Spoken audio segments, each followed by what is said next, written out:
नमस्कार प्यारे दर्शकों, मैं आपका ज्योतिष मित्र आदित्य द्विवेदी। आज आपको एक नए विषय वस्तु के बारे में जानकारी देने वाले हैं। उसके पहले अगर आप अपनी जन्म कुंडली पर परामर्श चाहते हैं, अपनी कुंडली से संबंधित प्रश्नों के उत्तर और खराब ग्रहों के व खराब दशाओं के उपाय आदि के बारे में जानना चाहते हैं, तो आप कॉल कर सकते हैं 7800771770 पर कॉल करके अपॉइंटमेंट और शुल्क आदि के बारे में जानकारी ले सकते हैं। चलिए शुरू करते हैं, आज के विषय वस्तु पर चलते हैं।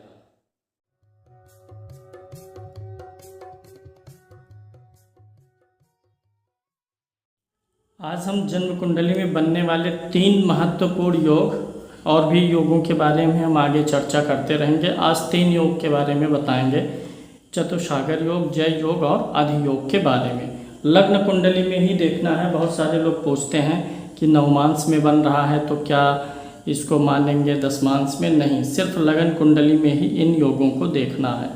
नवमांश दशमांश में क्या है कि लग्न कुंडली के जो ग्रहफल है, ग्रह युति है, ग्रहों की राशियां हैं, उसको सिर्फ थोड़ा वहां से बल देखा जाता है। नवमांश दशमांश अन्य कुंडलियों से रिजल्ट तो आपको लगन देगी। लग्न माने शरीर, जो कुछ भी आपको पूरे जीवन में प्राप्त होगा, सुख दुख, सुख साधन वैभव, वो सब शरीर को ही प्राप्त होगा। इसीलिए लग्न कुंडली देखनी है। 3 महत्वपूर्ण योग हैं। यहाँ पे मैंने कुछ सूत्र लिखे हुए हैं। कौन सा ग्रह किस राशि में उच्च का होता है यहाँ है, और किस ग्रह की कौन सी राशि है यहाँ पर है। अगर ज़रूरत पड़ेगी इन योगों में तो मैं आपको समझाऊंगा। चलिए पहले सूत्र पे चलेंगे। चतुसागर योग, चतु माने 4 होता है और सागर मतलब हो गया ये जो कुंडली के 4 घर हैं, इनको चतु बोला गया। और इन्हीं जब चारों को हम आपस में जोड़ देते हैं तो ये एक बड़ा क्षेत्रफल कवर करता है, इसलिए ये सागर जैसा नाम इसको दिया गया है। तो चतुसागर योग कुंडली में कब बनेगा? कई प्रकार से बनता है। देखिए, कुंडली में जितने भी ग्रह हैं, शुभ ग्रह और अशुभ ग्रह, सभी ग्रह, सभी पापक ग्रह, सभी शुभ ग्रह अगर कुंडली में, लग्न कुंडली में केंद्र में हो, चारों केंद्र में हो, यानी जितने ग्रह हैं आपके 9 ग्रह, वो सब लग्न में, चतुर्थ में, सप्तम में या दशम भाव में हो, तो ये चतुसागर योग एक प्रकार से बनेगा। यानी केंद्र में ही सारे ग्रह हों। अगर आपके सारे ग्रह केंद्र में, इन चारों घरों में ना भी हों, कुछ ग्रह बाहर भी हो, लेकिन ये चारों घर भरा हुआ हो, यानी लग्न में भी कोई ग्रह हो, चतुर्थ में भी हो, सप्तम में भी हो, दशम में भी कोई ग्रह हो, चारों केंद्र भरे हों, तो भी चतुसागर का कुछ ना कुछ परिणाम प्राप्त हो जाता है। परिणाम क्या होगा अभी मैं आपको आगे बताऊंगा। यानी कि कई प्रकार से योग है। पहला है कि सारे ग्रह इन्हीं चारों घरों में हों। दूसरा, सब ग्रह इन चारों घरों में ना भी हो तो एक एक ग्रह कम से कम इन चारों घरों में हो। तीसरा, अगर सभी शुभ ग्रह, जितने भी शुभ ग्रह हैं, जैसे गुरु हो गया, शुक्र हो गया, बुध हो गया और चंद्रमा, इन्हीं चारों घरों में हो तो भी बनेगा। अगर सभी क्रूर ग्रह, सूर्य हो गया, मंगल हो गया, शनि हो गया, राहु हो गया, केतु हो गया, अगर वो इन्हीं चारों घरों में कहीं बैठे हुए हों तो भी चतुसागर योग बनेगा। इन जनरल बहुत सारी कुंडलियों में इन चारों घरों में कोई ना कोई ग्रह मिल जाता है। ऐसा व्यक्ति काफ़ी ऐश्वर्यवान होता है, पृथ्वीपति, जो शास्त्रों में बोला गया है कि ऐसे व्यक्ति का शत्रु कुछ नहीं बिगाड़ सकता है, या शत्रुओं के समूह को अपने पैरों तले रौंदते हुए आगे बढ़ जाता है। पृथ्वीपति होता है और बहुत ही रत्न, और उसके पास सुंदर वस्त्र, प्राचीन काल के अनुसार ही ग्रंथों में लिखा होता, उसे हम आज के अनुसार में कन्वर्ट करेंगे तो ऐसा व्यक्ति बहुत ही भूमि, संपदा, वाहन, एक से अधिक घर, गाड़ी का सुख, और ऐसे व्यक्ति का मान सम्मान अधिक होता है। ऐसे व्यक्ति के साथ में हजारों लोग चलने वाले होते हैं, उसका अनुकरण करने वाले होते हैं, और लक्ष्मी जो है ऐसे व्यक्ति के जीवन में शुरू से अंत तक बहुत ही वैभवशाली जीवन देती हैं। तो ये हो गया चतुसागर योग, यानी ये योग बड़ा ही अच्छा माना जाता है। लगभग जो है 100 कुंडलियों में 4-6 कुंडलियों में यह योग मिल जाता है। दूसरा योग है जय योग। इसे थोड़ा ध्यान से समझना है आपको। जय योग को कुंडली में आपको देखना है 6वें भाव का स्वामी कौन है। पहले आप देख लीजिए अपनी कुंडली। 6वें भाव में कोई एक से एक, कुछ लोग कमेंट करते हैं कि मैं जब 6वें कहता हूं तो वो कहते हैं छठें। ठीक है, छठें हो या 6वें हो, क्षेत्र के अनुसार भाषा का अंतर आ जाता है। तो कुछ लोग विषय वस्तु पे केंद्रित नहीं होते हैं, वो इस पे कमेंट करते हैं कि छठें को 6वां बोला जा रहा है। क्या ज़रूरी है कि 6वां सही नहीं है? जहाँ की जैसी भाषा बोली है, जो मदर टंग है, जो इन्फ्लुएंस है, वह लोगों को प्राप्त है, हो उसी का प्रभाव मेरे ऊपर भी है। तो आप विषय वस्तु पे ध्यान दीजिए, बेकार की बातें नहीं करनी है। लगन कुंडली में 6वें भाव में जो भी गिनती है उसका स्वामी आपका खस्टेश बनेगा। 1 से 12 के बीच में कोई ना कोई गिनती लिखी होगी। मैं मान लेता हूँ कि यहाँ पर एक कर्क लगन की कुंडली है। अगर कर्क लगन की कुंडली होगी तो यहाँ 9 नंबर होगा, 4, 5, 6, 7, 8, 9। ऐसे आप अपनी कुंडली में देखिए 6ठे भाव में कौन सी गिनती है, 1 से 12 के बीच में कौन सी गिनती है।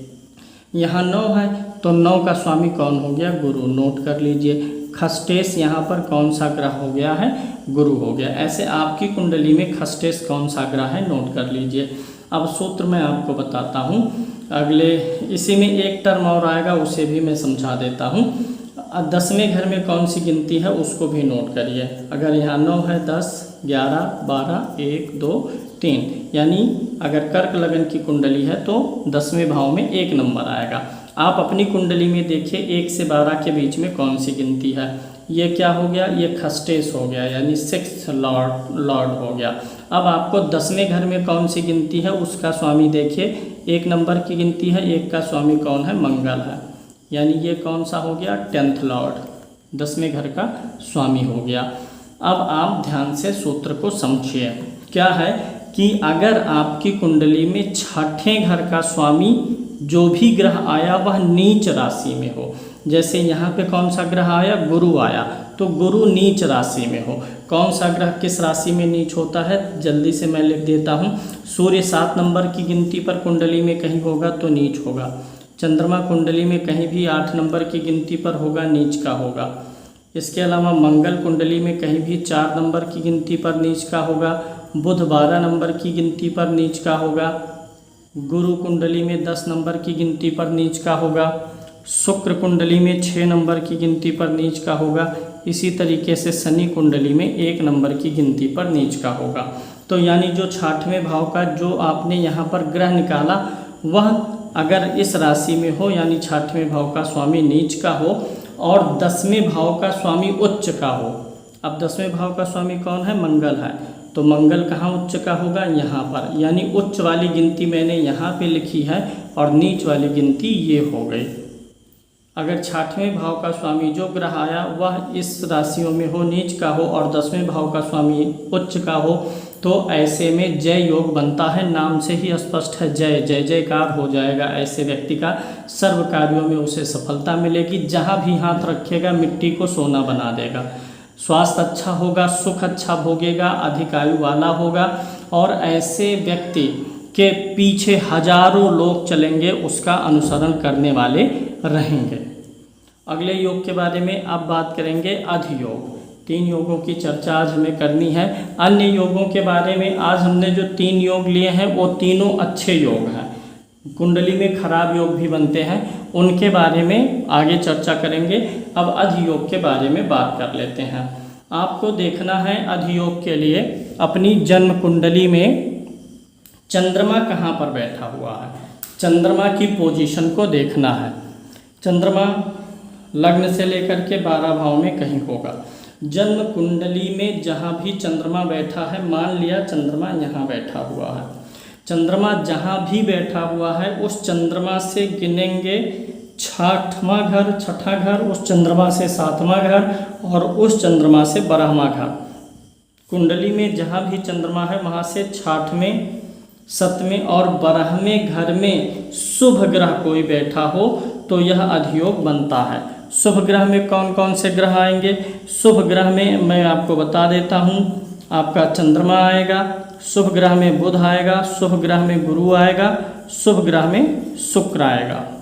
यानी जहाँ चंद्रमा बैठा है वहाँ से गिनिए 1 2 3 4 5 6, जहाँ भी कुंडली में चंद्रमा है वहाँ से छठा घर, और जहाँ भी चंद्रमा बैठा वहाँ से 7वां घर गिनिए, और वहीं से 12वां घर। अगर उन घरों में कोई शुभ ग्रह बैठा हुआ है तो यह योग बनेगा, अधियोग बनेगा।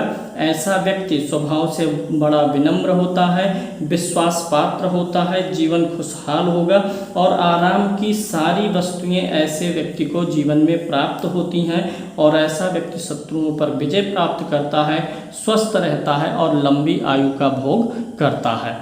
तो ये 3 महत्वपूर्ण योग हमने आपको बताए हैं। उम्मीद है ये तीनों महत्वपूर्ण योग आपको समझ में भी आए होंगे। स्क्रीनशॉट ले लीजिए, उतार लीजिए। अगले कार्यक्रम में कुछ और ऐसे अच्छे योगों के बारे में बात करेंगे, और कुछ अगले कार्यक्रम में कुछ खराब योग भी लेंगे ताकि उनका उपाय भी आपको बताया जा सके। लाइक करिएगा, शेयर करिएगा, सब्सक्राइब करिएगा। जय श्री कृष्णा।